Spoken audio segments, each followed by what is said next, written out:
Can the metaverse be a dystopian nightmare? If you remember in my other video when I explained a lot of things about metaverse and where it comes from, I explained that it came from a science fiction novel. And science fiction is well known to talk about potential dystopies that we should avoid. The novel that it came from is the novel Snow Crash that was published in 1992 by a writer called Neil Stephenson. And it's in this novel that for the first time in human history appeared the word metaverse. And what is very interesting is that it's actually a dystopy because this word in which there is this metaverse is a word we don't want. It's a horrible word, and the hero of this novel, called Hiro, just wants to escape from his reality by going into the metaverse. And I think this quote tells very well about this. He says, "It won't pay the rent, but that's okay. When you live in a shithole, there's always the metaverse, and in the metaverse, Hiro is a warrior prince." Hiro is escaping his reality that is a dystopian future by going into the metaverse. But okay, so it was in a dystopian future, but is metaverse itself a dystopy? Well, it raised several philosophical questions, and actually that's something that science fiction does very well, is to raise some philosophical questions. Some of them are, for instance, to what extent are we ready to replace our physical interaction with digital one? Because by living in the metaverse, by putting more and more of our lives in the digital world, we are spending less and less of our life in the physical world because we can't do both at the same time. So the more online we are, the less linked to our physical body and to our other physical counterparts we are. And to what extent are we ready to give up everything that is physical for things that are purely digital? And that's a very philosophical question. Another question, maybe more practical, is something more immersive, because as I explained also in this first video when I explained what is metaverse is much more immersive and is something more immersive, not more addictive. And actually the main concern with that is that as the metaverse is a word that exists even when you don't go there, it creates some kind of feeling of addiction. Are we still free in a virtual world that is controlled by a private company? And it's a question that can be raised especially when we see the emergence of the metaverse by Meta. There have been already a lot of concerns from people saying that Facebook is having too much space and control on our life by being able to know so many things.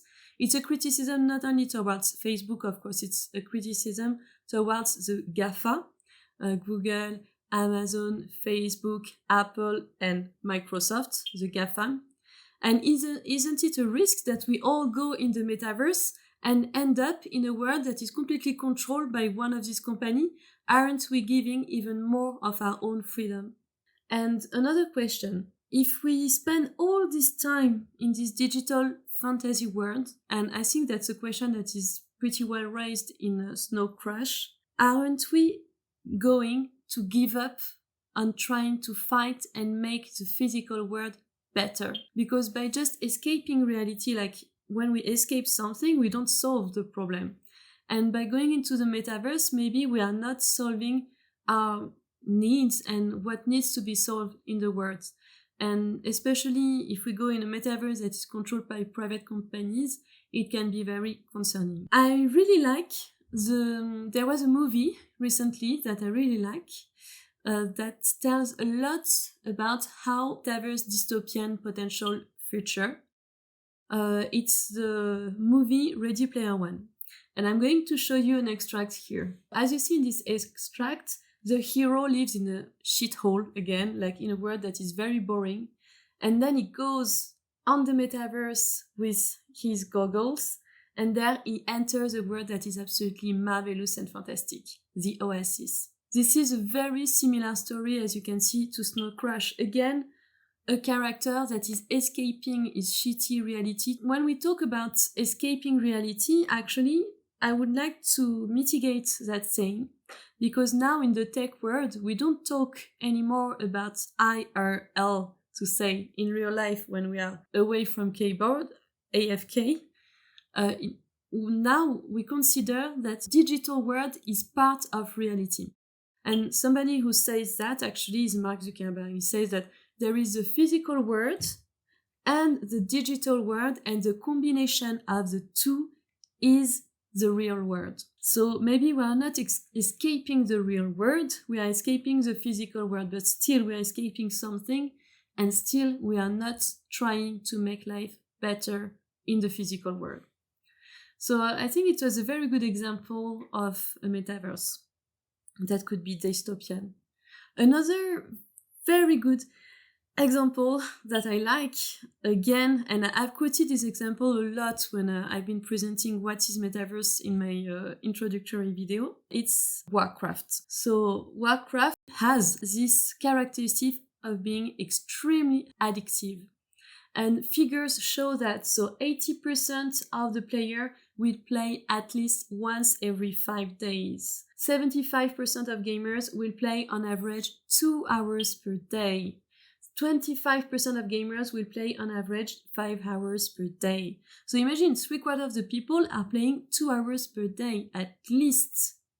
So it's huge. And actually there are also 25% of gamers that do this more than they actually do any other kind of work by doing it 5 hours a day. And there are also a quite large proportion of players that spend much more hours. One of them was Asmongold, a Twitch streamer, so he's quite a very, very famous Warcraft gamer. And he's been doing live videos to talk about Warcraft a lot.